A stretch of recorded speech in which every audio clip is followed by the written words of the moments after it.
At parang puro lalaki to. Bigyan niyo ako ng babae. Bing, ayoko ng puro lalaki.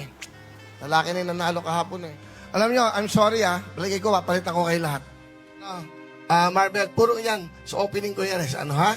Okay? Mali yung pindot mo na naman. Mamaya mo na patugtugin yan. Napiparamp mo yung opening Sulat mo nga Willie de Villamay, papasok itong music. Nasa-share mo na naman ako sa Milyonaryo! Dapat Milyonaryo. Okay, pakita nga natin direct. Ikot mo nga, Gary. Okay, ikot mo lang. Yan, dahan-dahan. Okay, magmadali. Wala tayong lakad. Relax lang kayo. Okay, hindi pa natapos yung ano nyo, BTR nyo. Hindi pa ko tapos. Pala yung BTR nyo. Akala ko pa tapos na.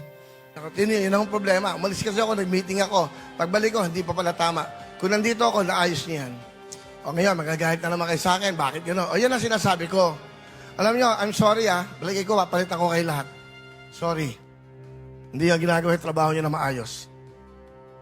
TV5, kita-kita tayo dyan.